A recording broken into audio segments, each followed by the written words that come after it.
This podcast is sponsored by ebookit.com, self-publishing solutions for the independent author and small press. Visit us today at ebookit.com.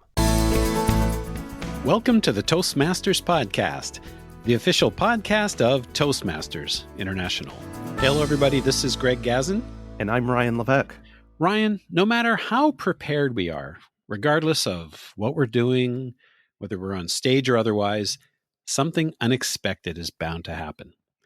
And often, particularly if it's something we're doing for the first time, our reaction is utter panic. Sound familiar, Ryan? Oh, yes. Been there many times. Our guest today is someone who has pretty much experienced it all, and he's going to share some of his stories on how to turn a potential disaster into victory. Ryan, who do we have the pleasure of speaking with today? Our guest today is Jim Cathcart, a professional speaker who's delivered more than 3,500 convention speeches around the world. Jim is the author of 25 books, including What to Do When You're the Speaker. He's the past national president of the National Speakers Association and is one of the top 5 most award-winning speakers in the world. Jim has a TEDx speech with 2.7 million views. In 2001, Toastmasters International awarded Jim the Golden Gavel, and he was also invited to be the keynote speaker for both the 1995 and 2022 Toastmasters International Conventions. Jim wrote an article appearing in the December issue of the Toastmaster magazine called Expect the Unexpected. Joining us from Austin, Texas, Jim Cathcart. Welcome to the Toastmasters podcast. Thank you. Happy to be here. I love Toastmasters. I've been connected in one way or another all of my career, even though I wasn't a long-term member of Toastmasters. I had 3 months as a local member of the, what was it called? Indian Nations Toastmasters in Tulsa, Oklahoma, back in the early 1970s. But since that time, I've been a full-time professional speaker, and I've had the honor of appearing at 3 of your international conventions, as you said. And it was fun contributing once again to Toastmasters magazine to reach so very many people worldwide. Yeah. And so I've always had a soft spot in my heart for Toastmasters. Plus, I'm a speaker. That's what I do all the time. I work as a professional speaker and author.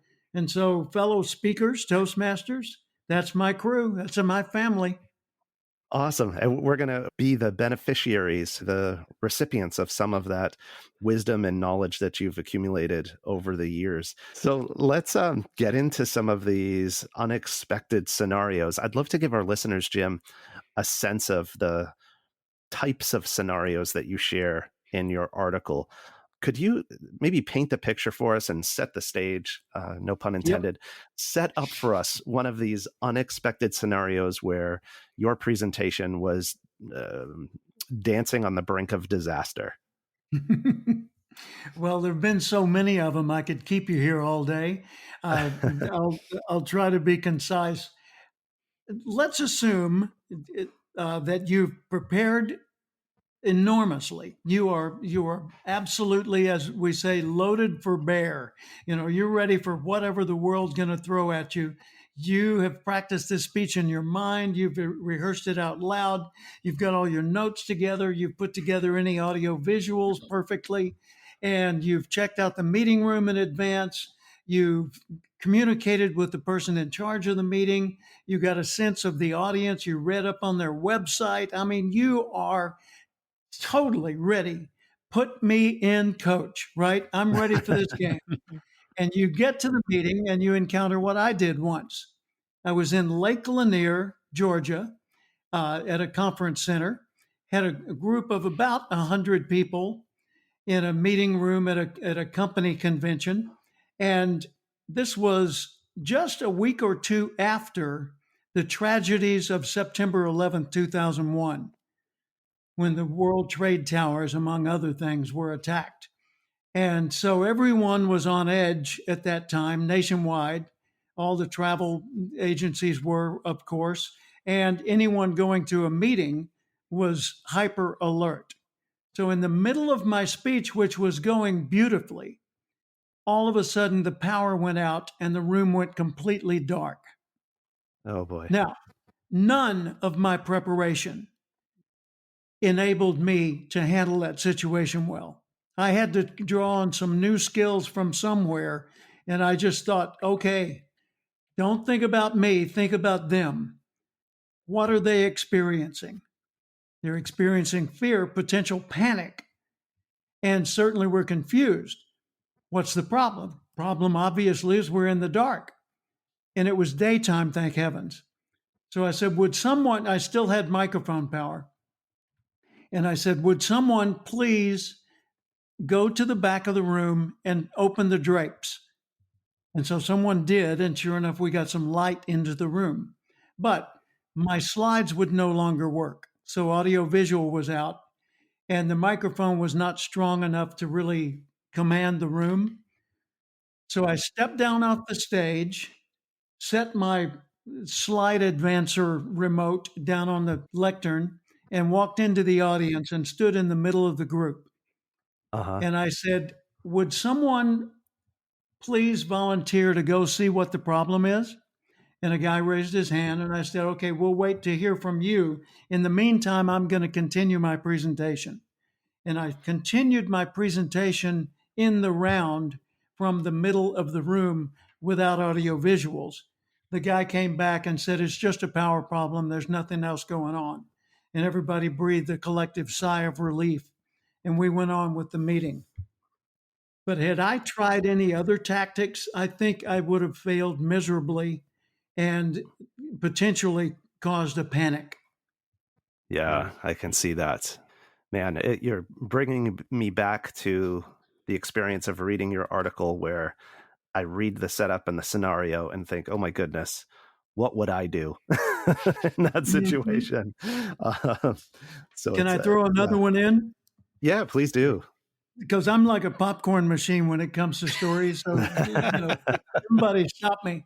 I was in Houston, Texas, speaking in front of about 500 people. And in the middle of my speech, a houseman with the hotel, he was part of the setup crew. And he just walked on stage right in the middle of my speech. Now I'm speaking to 500 people. I'm the only person on stage. And he seems oblivious to the fact that he's interrupting. And he walks right up to me, and I'm standing there in the center of the stage next to him. And he said, "Do you want an asthma?" I said, "What?" He said, "Do you want an asthma?" I said, "What?" And a guy in the front row said, he asked, "Do you want a house man?" And I said, "Oh." And I turned back to him and I said, "No." And then I said, "Stay here for a second." And I put my hand on his shoulder and I turned to the 500 people in the audience and I said, "Does anybody out there want a house man?" And they all laughed. And a guy in the back said, "I'm so sorry. I'm the one who called."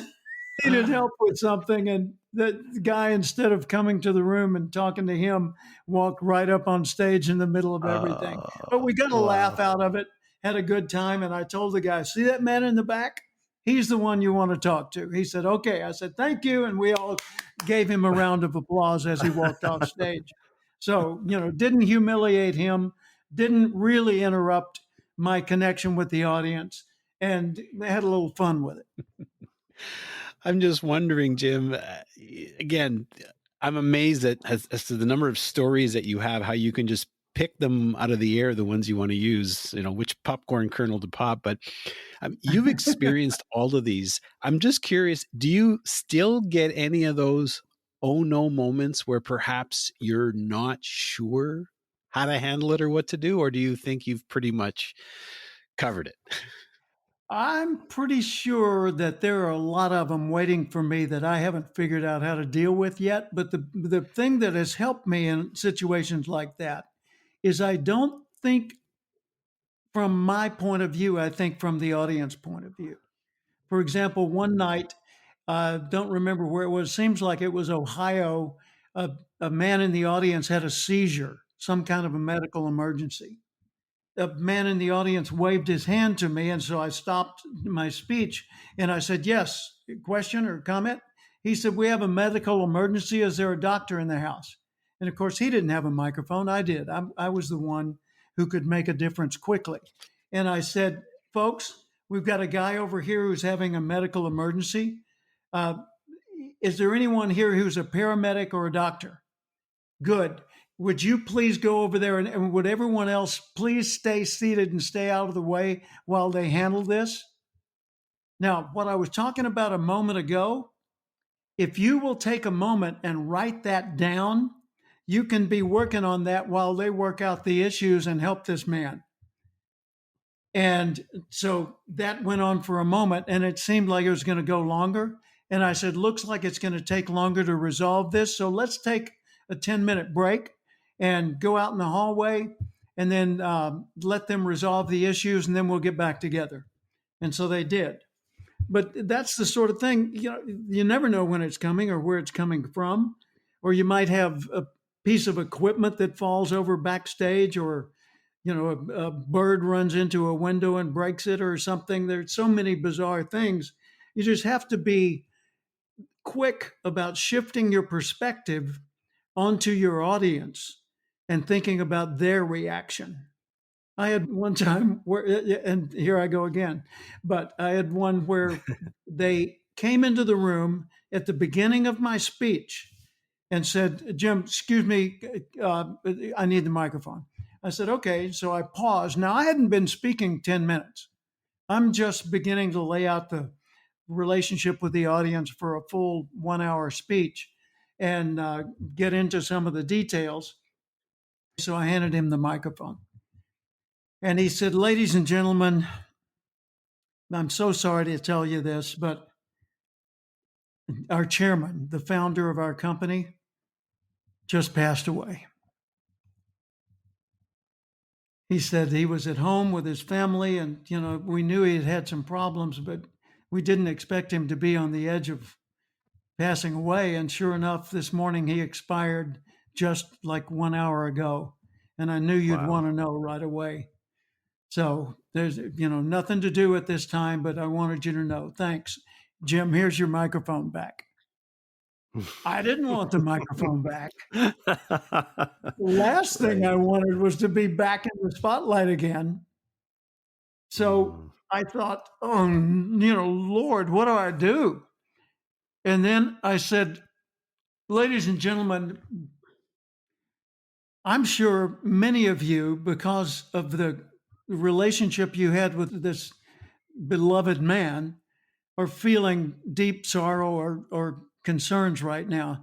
So in light of this, could we all just take a moment of silence and just say a quick prayer for the welfare of his family and to thank the Lord for his existence and the imprint that he was able to leave in this company and in our lives?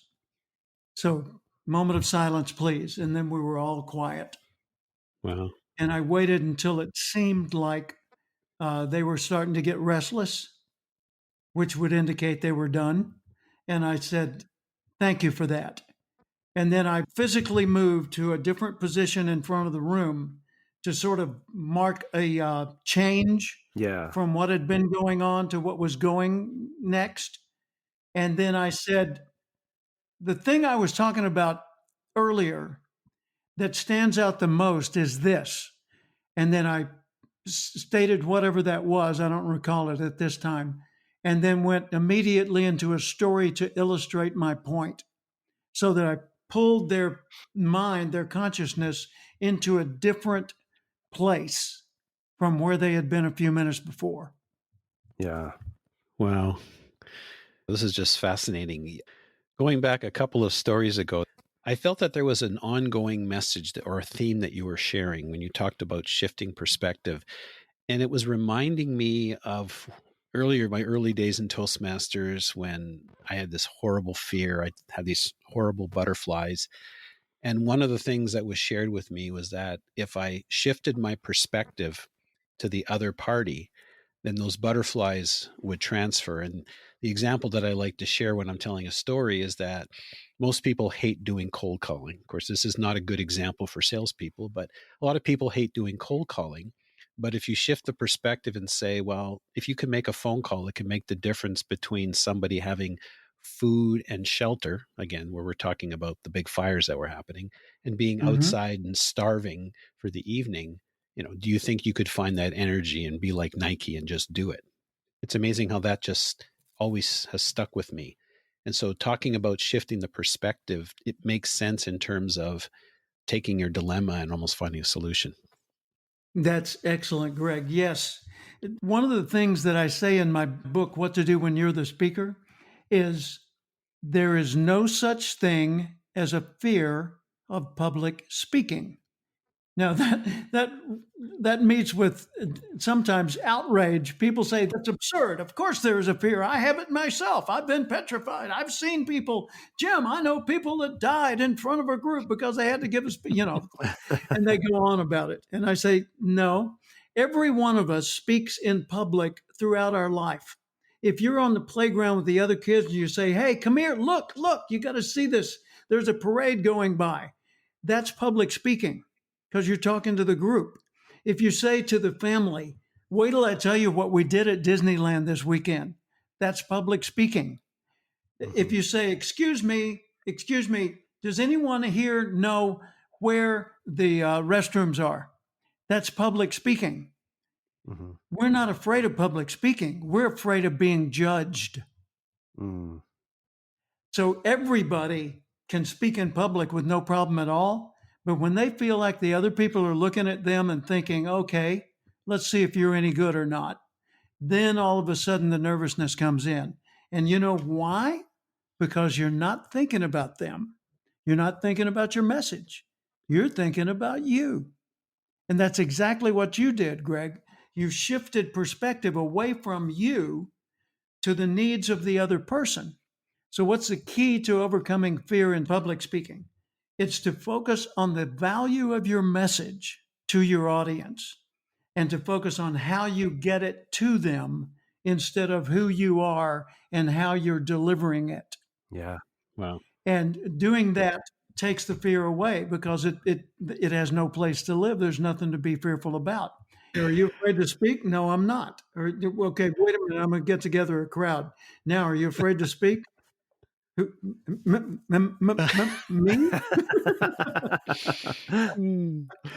Many of the examples you gave us, you were reacting to a situation when the guy got up on stage or when the lights went out.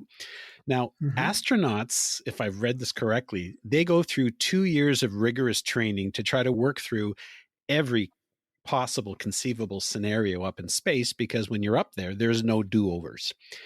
Now, in speaking, what kind of mindset do you need to be able to do this? I mean, obviously you do these things on the fly, but how can one learn to prepare for a scenario of impossible or infinite possibilities? Here's one of the things I do.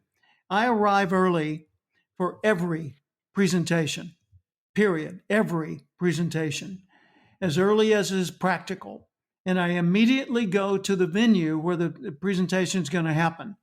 And I look from the audience's point of view, what does it look like from out here in the audience? What does it look like from the side? What does it look like from way in the back? And then I go up on stage and I look at it. And then I go around to all of the exits, especially when there are fire exits, where it's just a doorway that says exit above it. And I open those exits and see where it leads. And sometimes they lead outdoors. That's great if they're unlocked. Other times, the fire exit will lead you to an interior hallway, which will lead you to another interior hallway, which will lead you to a third one and lead you back to where you started in the first place. I mean, some of those are not effective fire escapes at all. I once in Washington, D.C., in the dead of winter on a Sunday, I was presenting to 700 people, and we were 3 levels below street level in this convention hotel. And in the middle of my talk, that was back in the days of slide projectors. In the middle of my talk, the slide projector itself burst and it made a big pop, and there was a spark flying out of it. And I thought, wow, that pretty much settles that. No more audio visuals. And then the blinking lights, the emergency lights started going off. And I said to 700 people, I said, ladies and gentlemen, we don't know whether there's a fire or what the emergency is, but we do know this. Now's not a good time to just sit here in this room. So would the 350 of you to this side of the room please exit through the back doors, because these side doors only lead to another hallway. Exit through the back doors and go up the stairwells, because the elevators won't be working. And the other 350 of you here go through these side doors, and there's a stairwell that leads directly to street level. So I'll meet all of you outside on the street. Please exit the room right now. And I stayed there with the microphone and guided them through their exits, and then I joined them. When we got to street level, found out that there really was a hotel fire, and we couldn't get back inside for hours. And it was cold. It was November or December. We're stuck. We can't even go to our hotel rooms and get our coats. And so I said, follow me to the 700 people. And we walked across the street, because all the neighboring buildings were locked. It was a Sunday, and there were no restaurants or coffee shops open. And I said, sit next to each other on the steps of this big building, and sit really close, because you need the body heat. And for those of you that are interested, I will shorten but complete my seminar. And the rest of you can think about or talk about whatever you want to. And so I did. And then we were able to get back into the hotel in stages, got into a protected area and then a warm area. And then we had full access. But the meeting planner of that event said, oh my gosh, Jim, you're my hero. And they wrote me a recommendation to die for. And I sent it out to every prospective client I had for years. Wow. There was another story that I'd like to invite you to tell. If you could maybe just briefly share this one, because I want to ask you some questions about it. Okay. Can you tell us the story about the drunken man coming into the banquet room? Kalamazoo, Michigan. Yep. It was a Sheraton or a Hilton hotel, something like that, in downtown Kalamazoo, Michigan, long ago. And I was on stage in front of about 400 people at a banquet. And I was in the middle of my keynote speech, and everything was going wonderfully. And this big lumberjack looking guy with a beard and a Mackinaw jacket on top of his shirt stumbles into the room, and he's clearly totally blotto drunk. And he starts yelling, I could, and he's challenging everyone in the audience to fight. And he's telling us how he could whip any one of us. And I realized I'm the only guy in the room with a microphone. So it's up to me to engage this character. And do I want to? Well, if I don't, then it's going to descend into chaos. So I yelled into the microphone, sir, are you talking to me? And he looks around. He doesn't know where the sound's coming from. And I waved my arms. I said, up here on stage, it's me. Are you talking to me? He said, yeah, I can kick your butt, and he goes on with his boast. And I said, you probably can. And then I said, ladies and gentlemen, I need 8 very large men to stand up, please. Just stand where you are. And I said, okay, that's 3. All right, 4, 5. I need 3 more. 3, 6. Okay, there. We've got 8. So I have 8 big men standing up in this audience of 400. And I said, ladies and gentlemen, would you 8 men please help this man find the exit? And they all started toward him, and he panicked and ran out of the room. I love that. I remember when I was reading it thinking, like, I think I would try to, make peace with the guy before I read your solution. I try to say, I'm really sorry, sir, that you're upset, but, I don't know. And I was like, there's probably no good ending to that. But or you could say, let me buy you a drink. Yeah. But here's what I found challenging about your solution. The word liability popped into my mind. And I know that it swings both ways, right? Because you could do nothing and really put people in harm's way. But by the same token, your solution potentially could have put some of those 8 large men in harm's way. Let's say they went over to escort the guy and he actually engaged them. Sure. But I'm just curious how you weigh that in your mind. It's again, it sounds like maybe one of those, there's no perfect solution scenarios, so you just got to go with your gut, I guess. My thinking is I want to do something that's perceived by the audience as reasonable, sensible, mature, appropriate. And at the same time, you're correct. I didn't want to put anybody in a position to be harmed. My audience was every single one of them, under 35. Mm, So they were young men and women. And yeah. when the reason I called for 8 is I wanted a number big enough to scare the daylights out of this guy and to Yeah, that give was them brilliant. the confidence that no one of them had to take him on. Yeah. And Yep. so if I had called for 3 or maybe even 5 might have not been enough. And 10, it's stretching it. You're asking for too many and it would take too long. But Right. with 8, which seemed impulsively under the tension of the moment, the right number, Yeah. it turned out to be a good choice. And sure enough, the closer they got to him, the more he was unwilling to press it any further. And so he stumbled out into the lobby. And interestingly, postscript, there was a female security guard out there, and she put him on his knees and handcuffed him, had him all the way. Nice. I wonder how this might have played out differently if you'd been speaking to the Red Hat Society. Yeah, no kidding. Would 8 of you large late? Nope, I don't think that's going to work. That's a great one to think about. Thank you. I love hearing your sort of your deeper analysis and why again you chose specifically 8 and not 10 and not 5. That was really great. Yeah. Thank you. And that's why the podcast enhances the articles in the Toastmaster magazine. Mm-hmm. you get to hear the deep. Now, my question, Jim, has nothing. There's no violence in it, and probably no liability. Oh, where's the fun in that? Go ahead. Yeah, I know.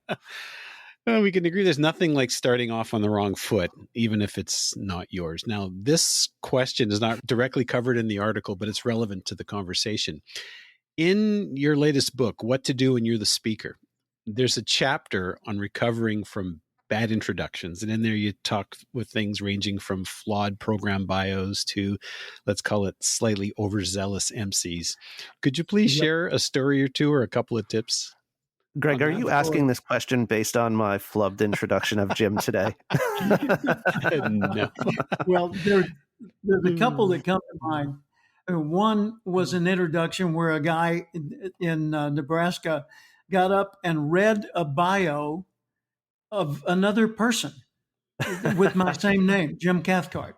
Turns out he was a trainer for the Stephen Covey organization at the time. And it was his bio that was being read.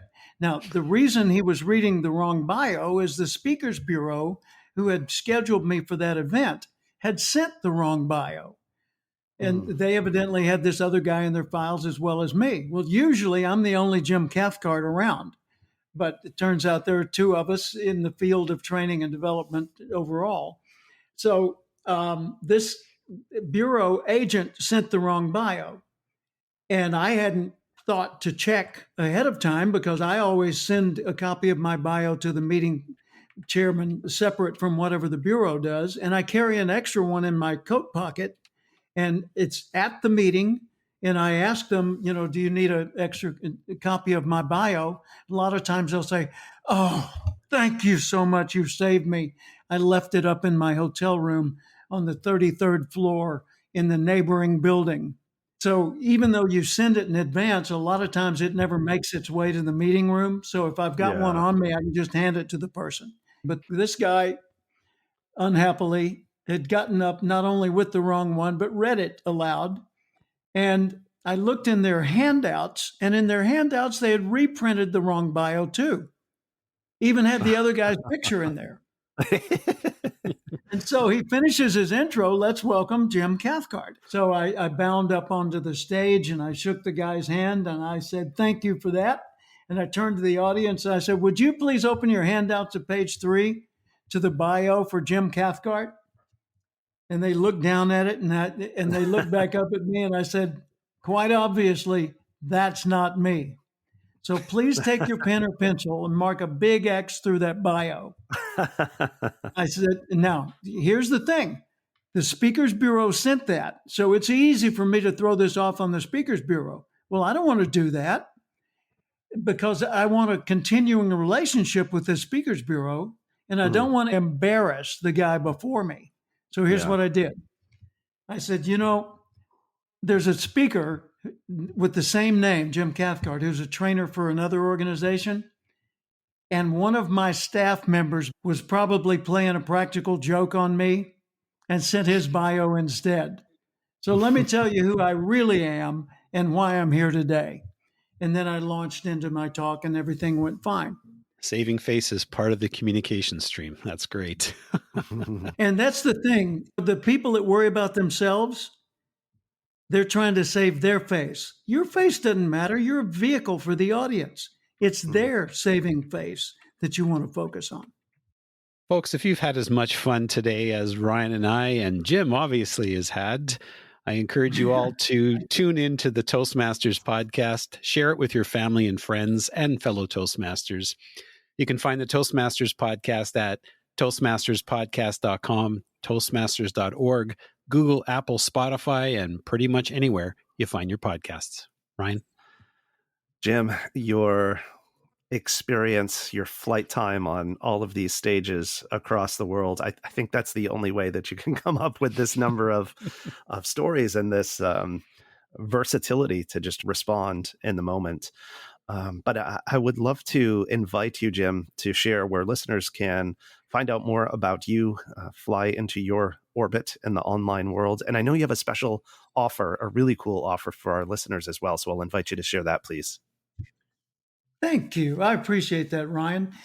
Yes, the book that this comes from, a lot of these stories come from, is my latest book, which is called What to Do When You're the Speaker. And it's available everywhere they sell books. But you can get a free copy. Toastmasters, just go to free.cathcart.com. Those 3 words, free.cathcart.com. You just put your email in and download a copy of the entire book right there. And I'm happy to share that. And by the way, one of the things that you commented on was that I had fun. And you're absolutely right. I love telling stories. And I love reliving these moments you've reminded me of. And I had a friend chime in on the Zoom call I was doing the other day in the chat. It said, it's so much fun seeing you having so much fun. Take that, listeners, take that as personal recommendation. Find a way to have fun while you're doing your presentation, and your audience will have fun listening to it as well. Beautiful. I love that. Well, this was a lot of fun. Thank you so much, Jim. Really, really, really appreciate it. By the way, call me back anytime. I love doing this. Jim Cathcart, it's been an absolute pleasure.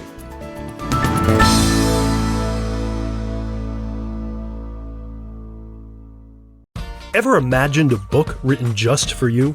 Introducing Books.ai. We're not just another bookstore. We're the future of reading. Our state-of-the-art AI adapts each book to your specific needs, creating a personalized masterpiece. Visit Books.ai now, that's POOKS.ai, and use the promotion code SPOTIFY for a whopping 50% off. Books.ai, your personalized book awaits.